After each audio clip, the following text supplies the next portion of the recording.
representative body. And that was your Constitutional Minute. Bahamians everywhere know your rights.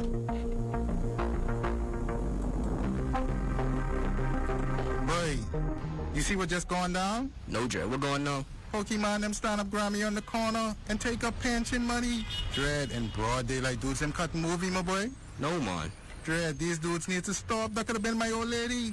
Wait, real dog. You can get them off the streets by calling Crime Stoppers and reporting what you see up in the Grammy. Then I'll be like old dead dog on the side of the street? No, but you safe. Calls are answered in Miami or Toronto, Canada.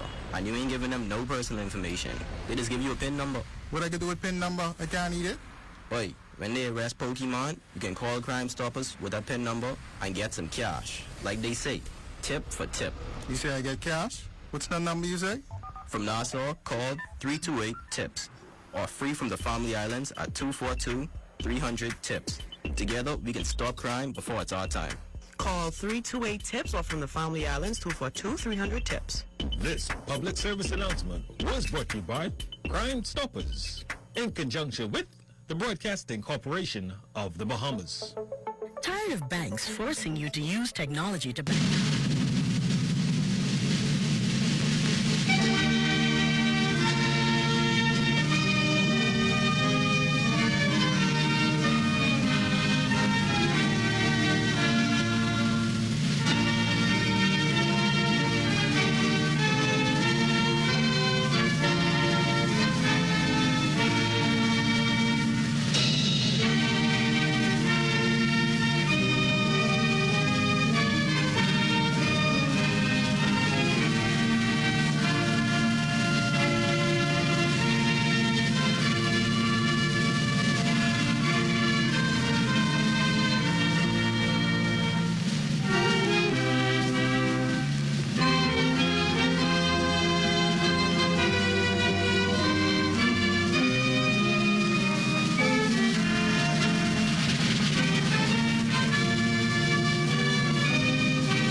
This is the ZNS Network, providing radio and high-definition television services for the entire Bahamas. ZNS Network is operated by the Broadcasting Corporation of the Bahamas. It is located at Harcourt Rusty Bethel Drive, Centerville, Nassau. Our programming is designed to inform, educate, and entertain. We invite you to join us. The following is a preamble of the Constitution of the Commonwealth of the Bahamas. Whereas 481 years ago, the rediscovery of this family of islands, rocks and keys, heralded the rebirth of the New World. And whereas the people of this family of islands, recognizing that the preservation of their freedom will be guaranteed by a national commitment to self-discipline, industry, loyalty, unity, and an abiding respect for Christian values and the rule of law. Now, know we therefore, we the inheritors of and successors to this family of islands, recognizing the supremacy of God and believing in the fundamental rights and freedoms of the individual, do hereby proclaim in solemn praise the establishment of a free and democratic sovereign nation, founded on spiritual values, and in which no man, woman, or child shall ever be slave or bondsman to anyone, or their labor exploited, or their lives frustrated by deprivation, and do hereby provide by these articles for the indivisible unity and creation under God of the Commonwealth of the Bahamas.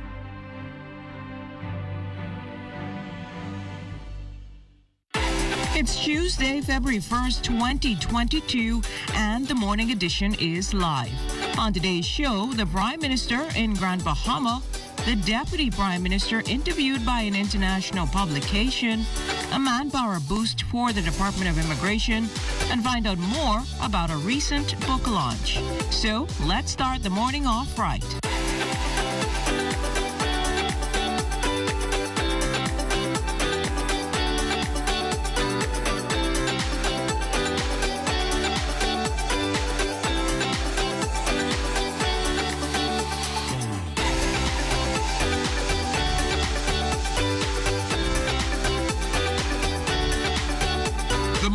Edition is brought to you by We Buy, You Sell Company, your leading hurricane impact windows, doors, and tile specialist.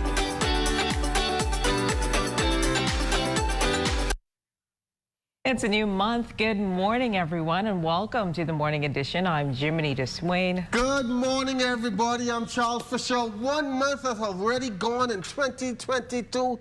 I think that was the fastest January ever. What do you think? Fastest January ever. Now I just wish this cold weather would get out of here, but looking forward to February. I'm loving the cool weather. Like, how often is it this cold here in the capital? I mean, the other islands, Grand Bahama, Abaco, and sometimes Bimini, it gets this cooler weather this time of the year. So stop complaining. Enjoy the cool weather while it's here, because summer is usually blisteringly hot. Well, I like some heat. Well, this is also the month for lovers, so I'm not looking forward to it. I want to jump straight into March. You know what this is, March. That is the big day for me. My birthday is March, so let's get out of February. Spend the money in February, buy the roses and the chocolates, have that nice dinner, do something, and then you jump over to your birthday. Today is the 1st of February. Yes. And it's also the Chinese New Year. Of course. So we'll be bringing you interview with that coming up later on in the show on the Chinese New Year. What do you know about the Chinese New Year? I know that you should be wearing gold, as I'm wearing gold today. Okay.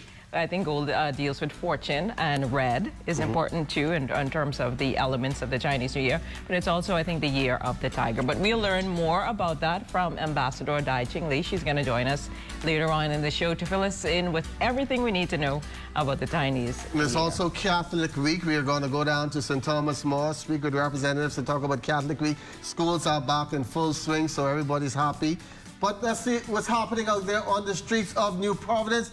Well, Desmond Santos is on vacation, so Corporal Kemp is alone this morning. Good morning, Corporal Kemp.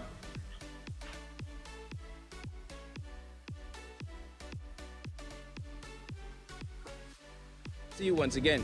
Well, this morning I'm presently in the area of Robertson Road and Claridge Road, where traffic is already built up already for this morning. Persons already traveling to their various destinations. And I just want to say to the motoring public out there, please drive with due care and attention. Make sure to utilize your seatbelt and also minimize any distractions in your vehicles that can potentially cause an accident. Make sure those children are properly fastened and secured in their child protective seat. I also want to remind the drivers out there, when at a stop at a traffic light, remember, before you make that left turn, you must make sure that your way is clear and then make that left turn. I don't want to see persons merging into traffic while traffic is flowing in their rightful direction. I expect that everybody out there be a brother and sister's keeper and continue to have a blessed day, and be mindful that you're always blessed when doing things the right way. Have a good day, and back to you in studios, Fisher and Geminito. Thanks a lot, Corporal Kemp. As we look at this morning, we are waking up to 66 degrees. Partly sunny winds east at 7 miles per hour, humidity 59%. Our high pressure centered across the northern Bahamas will dominate the weather pattern around the islands as it shifts eastwards today.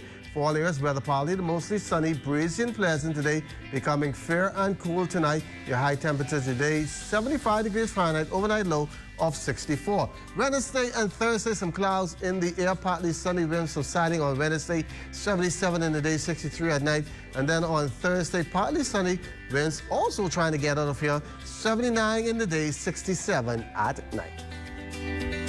4 months after taking office, Prime Minister the Honorable Philip Davis made his first official visit as the nation's leader to Grand Bahama on Monday. Among the concerns he addressed was the sale of the Grand Lucayan Resort and the future of the airport, which was destroyed during Hurricane Dorian. Because there's no sense us putting it in the hands of someone and then the other components for a successful community are not there. So, for example, to have a successful project at Grand Lucayan, a successful resort, airlifts is important. So we have to look at the airport to see how we can get the airport back on stream in a way to complement and to ensure it feeds into the Grand Lucayan Hotel. With local COVID-19 positive cases leveling off, the question remains whether the Bahamas is at the end of the fourth wave. Health and Wellness Minister Dr. Michael Darville had this to say on the issue. We're watching the numbers very closely. It's good to report that the numbers are going down. For us, that's a good sign. But COVID is a very invasive pandemic, and so we are mindful that even though we are seeing positive signs, we are positioned to execute additional protocols to push back in this fourth wave. But I'm pleased that today we're seeing the signs that we've been working forward to for the last few months. 50 new cases of COVID-19 being reported by the Ministry of Health, 39 in New Providence, 6 in Andros, 3 in Exuma, and 1 each in Grand Bahama and Eleuthero. Just 1 of the newly infected show a history of travel within 14 days. 26 are female. Hospitalizations are down to 102, with 5 of those in the intensive care unit. There were 13 new recoveries. Active cases stand at 7,169. Central Bank Governor John Roll indicating that last year's fourth quarter data shows the domestic economy began a significant turnaround from the COVID-19 pandemic's negative impact, alongside tourism rebounding, foreign investment expansion outcomes, and expansion in high-end real estate activity. He says those trends are also helping to support resumed employment for workers and an improved financial outcome for government. Growth in 2022 is expected to exceed 5%, which would be significantly stronger than the recovery onset of just above 2% in 2021. For the first time in 2 years, the tourism product is positioned to experience uninterrupted business over the entire calendar period. In contrast, both segments of the industry only recorded partial year performances in 2021. Again, however, the industry will have to wait until 2023 at the earliest to be fully recovered. In particular, neither the seasonal capacity for cruise lines nor hotels is being projected to reach pre-pandemic earnings levels during the first half of 2022. Minister of Tourism, Investments and Aviation, Deputy Prime Minister the Honorable I. Chester Cooper, is taking the Bahamas' message of investment friendliness global. The Deputy Prime Minister was recently interviewed by the international publication Newsweek. Newsweek provides in-depth analysis, news, and opinion about international issues, technology, business, culture, and politics. The British colonial Hilton is set to close on February 15th, making more than 100 of its remaining staffers redundant, quite possibly a blow to the workforce. Labour Director Robert Farquharson keeping mum on a recent meeting between Hilton owners, government and Labour officials, revealing only that government has intervened to assist those employees with what he called a new and bold initiative. It's expected that the details of that initiative will be revealed during a press conference later this week. The Attorney General's office has agreed with the Central Investigation Department's conclusion and recommendation that Delano Ferguson killed Heavenly Diverse and then killed himself. Police Press Liaison Officer Superintendent Audley Peters revealing as much, adding that the matter will be referred to the coroner, where an inquest will be held so that the circumstances and cause of death can be presented to the court. Heavenly Diverse was shot dead in her Miami Street home on Saturday, January 22nd. According to police, Ferguson, with whom Diverse had a romantic relationship, burst into her home, headed for a bedroom, and locked the door before shots were heard. Diverse died at scene. Ferguson died in hospital 2 days later. And a manpower boost for the Department of Immigration. Some 175 young Bahamians were recently brought on, the largest recruitment exercise in the department's history. On hand to greet and welcome this class was Labour and Immigration Minister, the Honourable Keith Bell, who conducted the ceremonial inspection.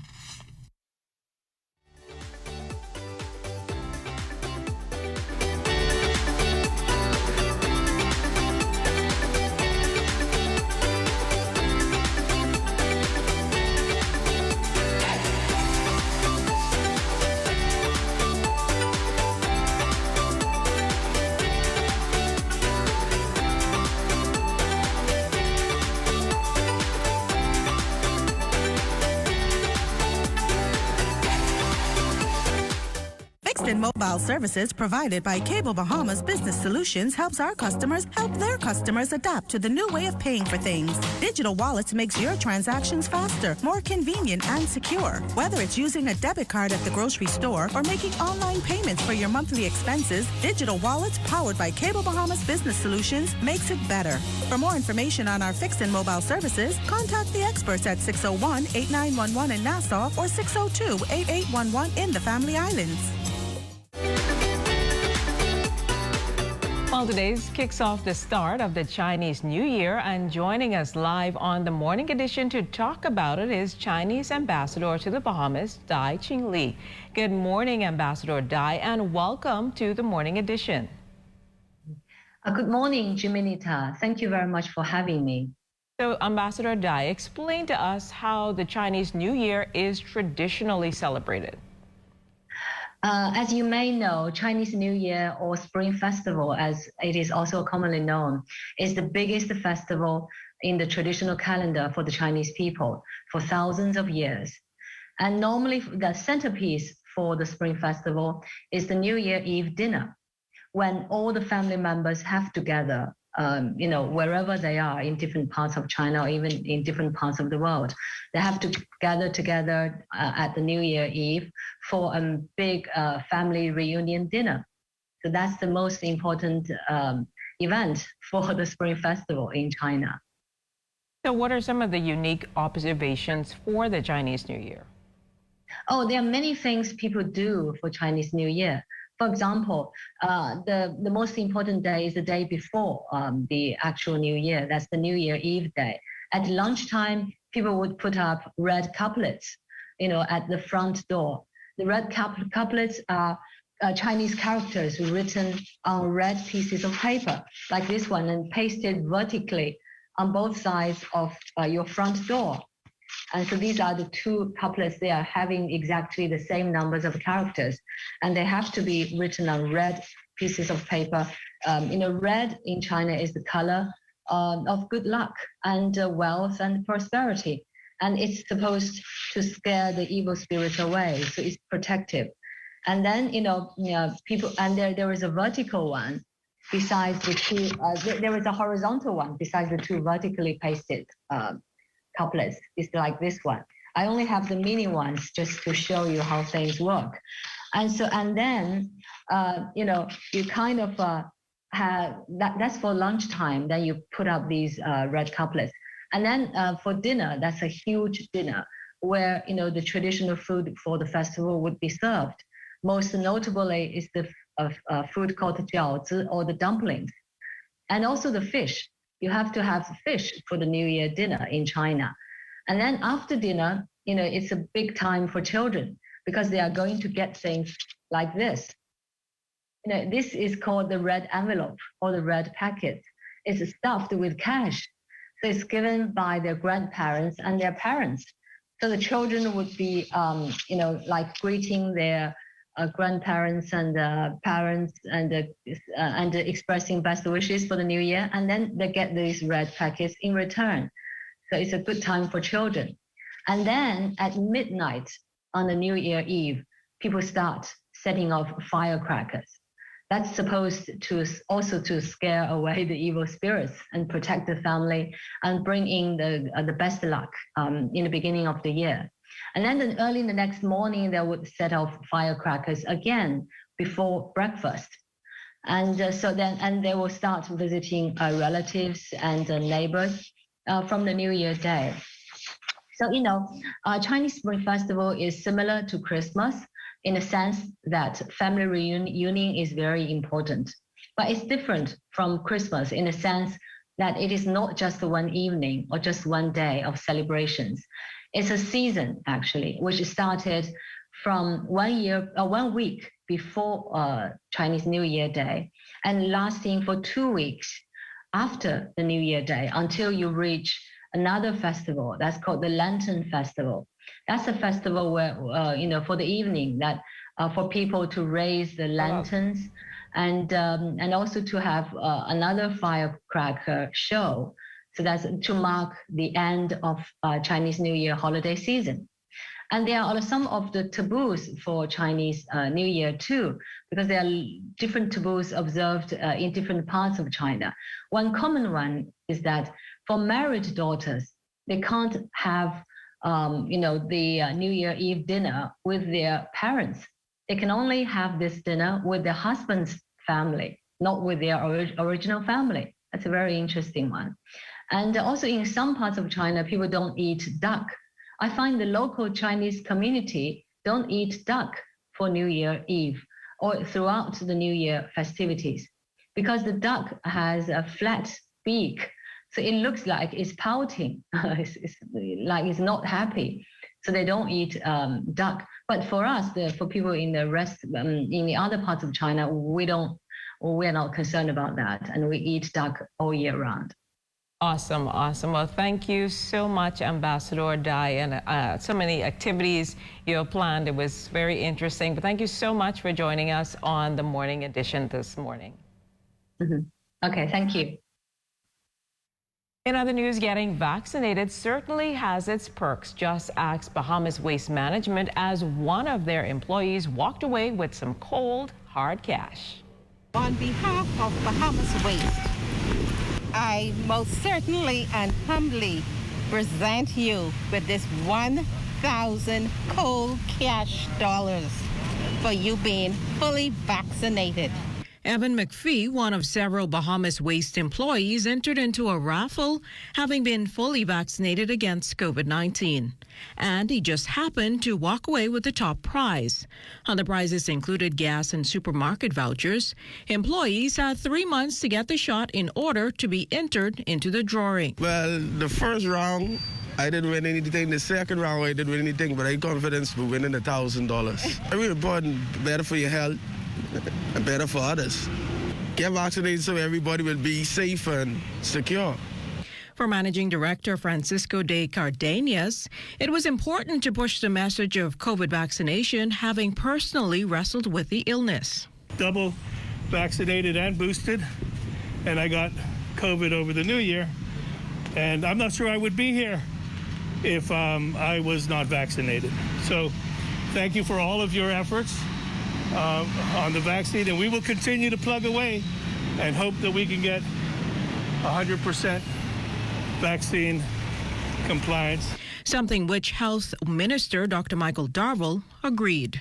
And the key is basically for Bahamians to be vaccinated. We know that vaccinations save lives, and individuals who are vaccinated who unfortunately get COVID-19, they very seldom end up in hospitals. So I want to thank Bahamas Waste, the executive management team, and the staff for coming to the call and working closely with the vaccination committee to demonstrate to the Bahamian people that vaccination for COVID-19 is the way to go.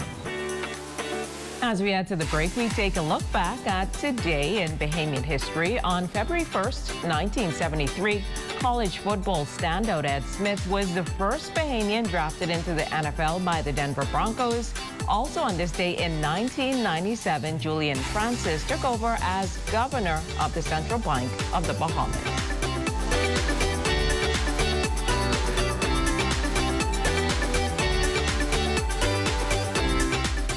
Still many doubts about vaccines and the fight against COVID-19. On Tuesday, February 1st, join Arlene Nash Ferguson, Dr. Mercelyn Dal-Regis, and Dr. Keith Rivers for We Russian Against COVID in 2022. If you have any questions about vaccines, boosters, variants, and more, send them to OPM Communications at bahamas.gov.bs. Your questions will be answered live on your favorite television network or live stream on Tuesday, February 1st at 8 p.m. Andros is the #1 bone fishing destination on our planet. Sports fishermen visit our flats every year to participate in one of the most fulfilling outdoor activities known to man, fly fishing. And guess what? It's 100% sustainable. Without areas like the west side of Andros, sustaining this industry would be absolutely impossible. So let's take care of nature, and nature will take care of us.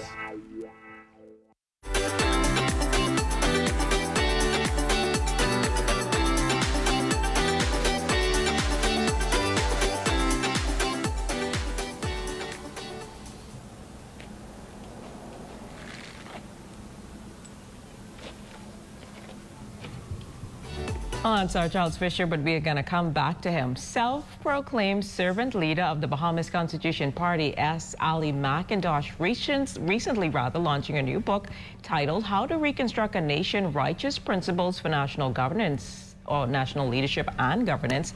The launch was held in Atlanta, Georgia, and McIntosh explains the book was 20 years in the making. Take a listen. Doing research on the preamble of the Constitution, and of course that went on for about a year. 2001, actually, I went to the American University again for a sabbatical when I wrote the first paper during a term there called Criteria for National Leadership and Governance. From that point, after every successive general election, I added more and more to the book. Eventually, with so much material compiled, S. Ali McIntosh says this first book is purely academic, but it came to life. But there's more to come. Numerous people supported a recent book launch in Atlanta, Georgia. The 24-chapter book tackles a myriad of issues which McIntosh says is guided by the preamble of the Constitution. And so we believe that the world can benefit from this. We believe that persons who are interested in leadership will see what it takes to qualify to become a national leader, the values that it takes based on the preamble of the Constitution. It's very clear how we should, what kinds of persons we should elect if you're going to push the nation forward.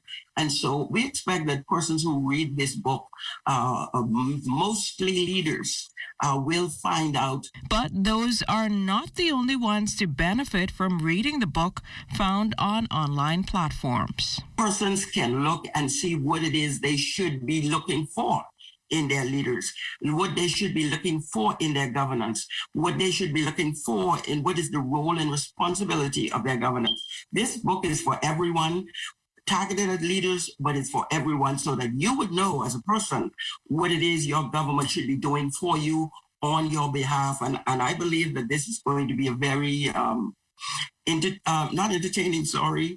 enriching book for anyone who would invest in this book for their learning and for their benefit for the Bahamian people.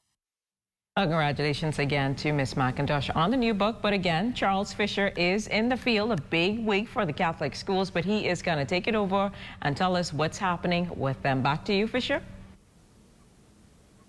Out of the studio and on the road, we are here at St. Thomas More this morning, where it's all part of Catholic Week. And joining me this morning is the principal here at St. Thomas More, Dr. Renee Waterman. Dr. Renee Waterman. First of all, tell us, what is Catholic Week? Catholic Schools Week, we have it every year. It began 13 years ago. It was first started in 2009.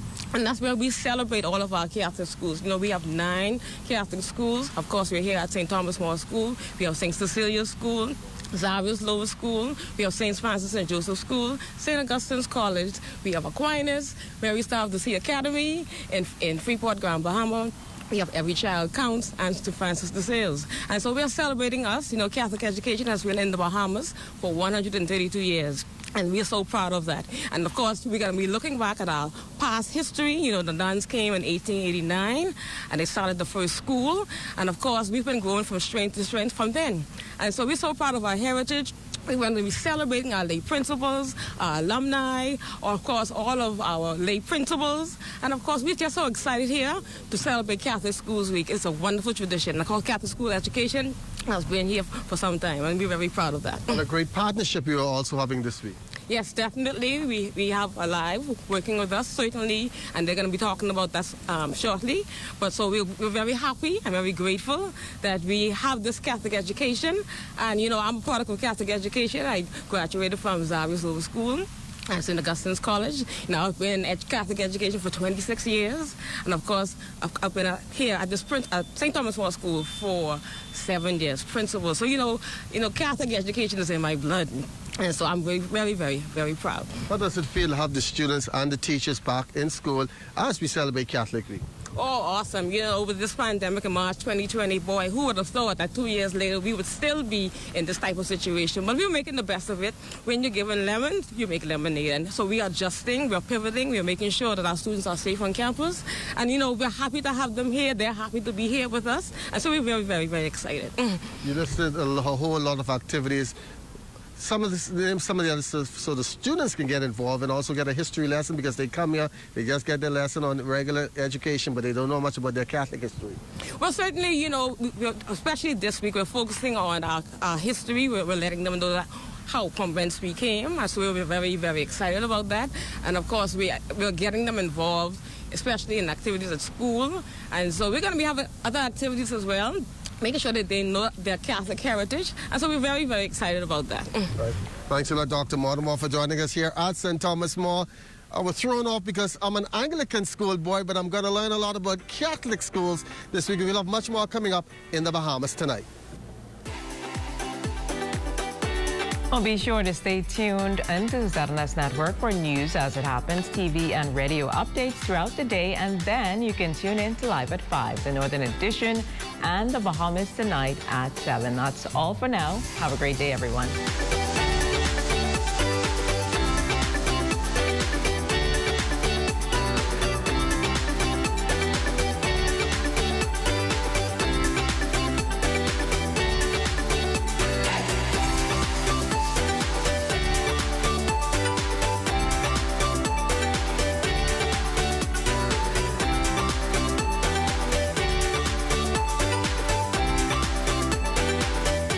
On the next Saints and Sinners. So it wasn't a robbery. Who was he? Evan Johnson, 64. Pastor Evan Johnson. Yes, God. No robbery, this sounds personal to me. Something was going on with the pastor that got him killed. I'm here for you. This church needs you, Levi, more now than ever. Pastor's office does suit you. You're taking over the church, getting comfortable in my dad's chair. I'm not the one who thinks that you don't have what it takes to run this church. You were involved in Pastor Johnson's murder. Just a matter of time before we make this case. Nobody's making a case against me. It's just sinners saved by grace. Physical distancing isn't the same as being socially distant.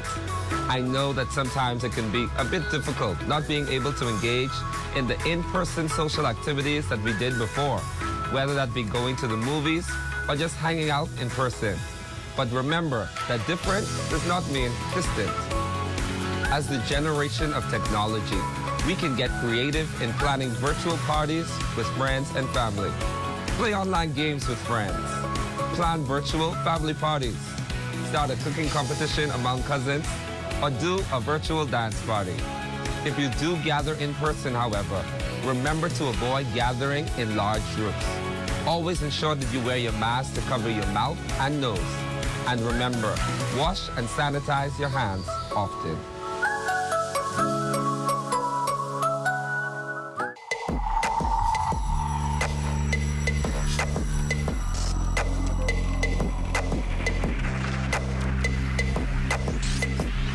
You're watching the ZNS Network, the People's Station.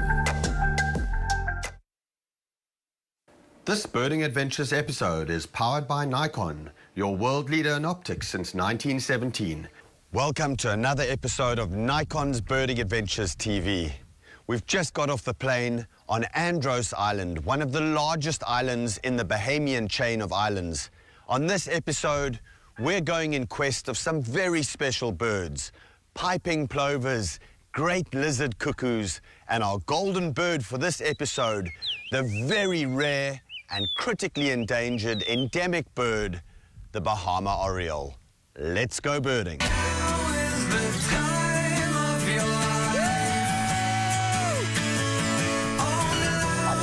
Awesome.